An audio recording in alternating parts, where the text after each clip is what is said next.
Holy shit, I can't believe they actually found it.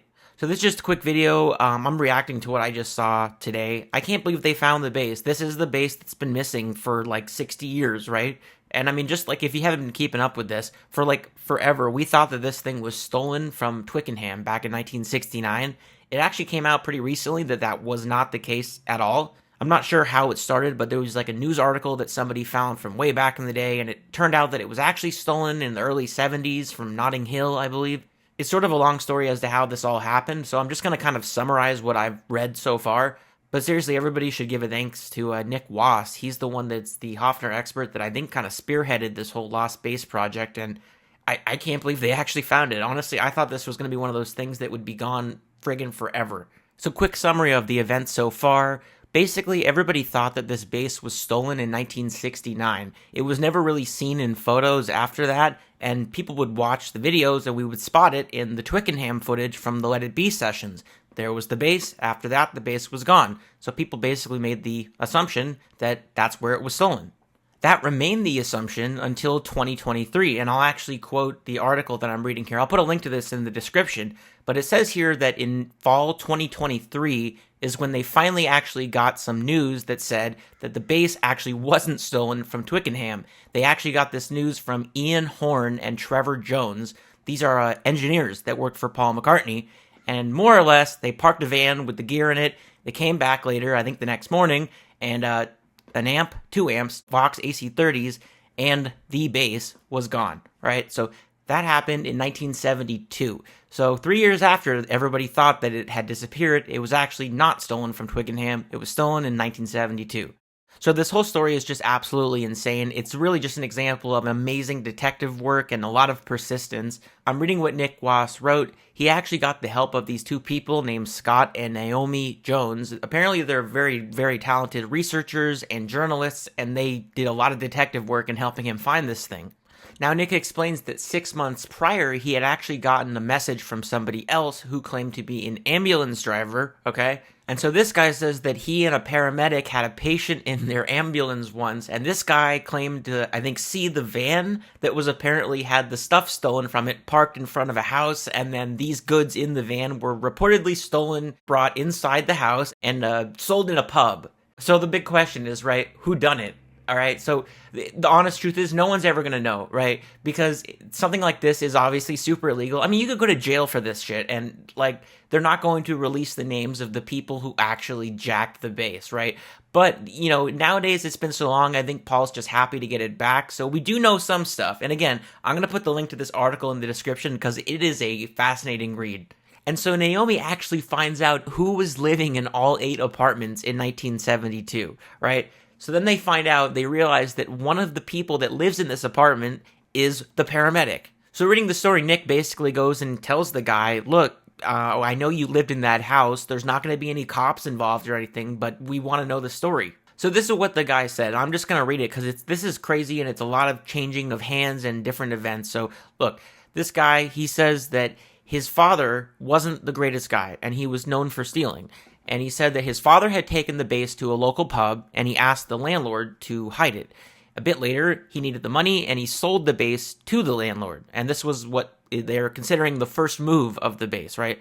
So the landlord then gave the base to his son, who already played the guitar, and the son used it for a little bit, but unfortunately, he and a friend got killed in a car accident. So what ended up happening next is that the younger brother got the base, and it sort of ended up with the second son of the landlord. He kept the base for many years in an attic, and unfortunately the second son also died during COVID, as a matter of fact, and his wife is still alive. She saw Nick on the news asking for people to bring information forward, and she knew there was an old base somewhere in the attic, in the loft. She took it out, she saw, wow, this looks like it might be it, and she took pictures. Apparently then she went to McCartney's house, showed the pictures, and McCartney's people picked up the base. Now, there's photos of this 21-year-old floating around. I'm not really sure what the connection is, but it says here that he got the base returned to Paul back in 2023, so maybe this has been under the wraps for a while. I'm not really sure. Apologies if I'm saying this wrong. I believe his name is Raudry Guest, and he's been posting pictures on Instagram. It looks like the base was just sort of inherited by him, and he had no idea what it was. So the obvious question that everyone's probably wondering, how do we actually know that it's his bass? Well, honestly, I don't doubt Nick Wass, any of the Hofner experts, or certainly not Paul, who has already confirmed this on his website. I'm pretty sure that they know what to look for. This has been replicated many times by fans. Lots of people have made so-called Revolution bass copies, and I think they'd be able to tell the difference at this point. Another thing that's actually kind of interesting is that forever people just assumed that these basses all had a flat back, and that it wasn't until his later bass, the one that he still plays now, that it had a nice arch on the back. Turns out everyone was wrong about that too. I mean, maybe Paul's first bass was a custom order, but for what it's worth, we can now clearly see that his 1961 had an arched back. So I don't know if that makes like decades of Hofner historic reissues inaccurate, but we do know now if it was meant to be a replica of Paul's, it should have had an arched back. So what is the condition after all these years? Another great question.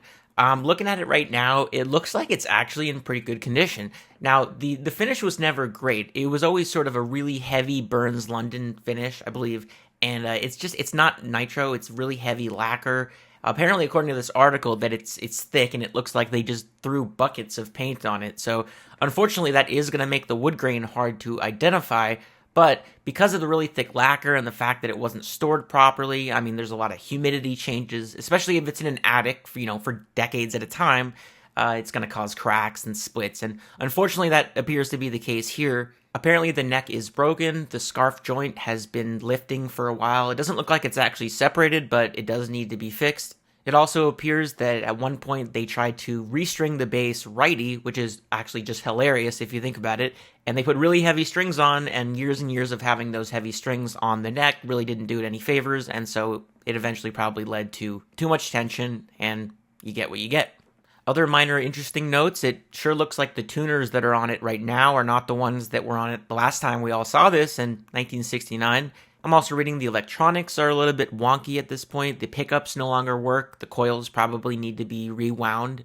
It would also appear that the control plate actually is not original to the bass, but it was not something that was added recently, but probably back in the 60s when he had it refinished. It's a 1964 control plate, if I remember correctly. So again, another interesting find that really nobody would have been able to tell if they didn't actually have the bass and be able to check it. So cool that it's finally been found.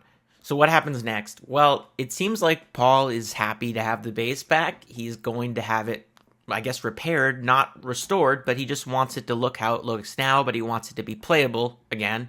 How cool would it be if Paul busted out the cavern bass for some of those early songs at one of his future shows? I mean, that would be cool. But yeah, it does look like it needs some repairs. The neck, I'm reading the tuners also probably need some changing. But yeah, other than a few cracks and, minor repairs, it appears to be in pretty good condition, which is amazing considering how long it's been. But you know what? It's as crazy as this sounds, it's almost exactly how I thought that it would end up.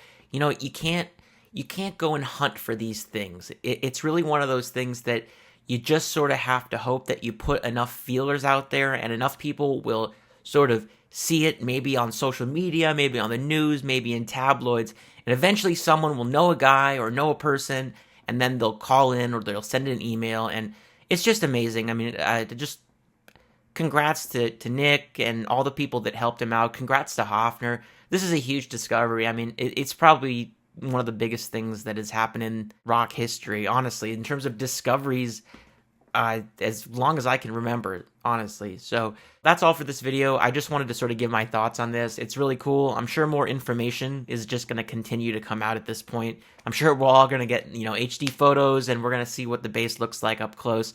But for the time being, I apologize if any of the information I've just said is not right. This is still a very fresh story. So I'm trying my best over here. Very cool times. Glad I'm able to see it happen.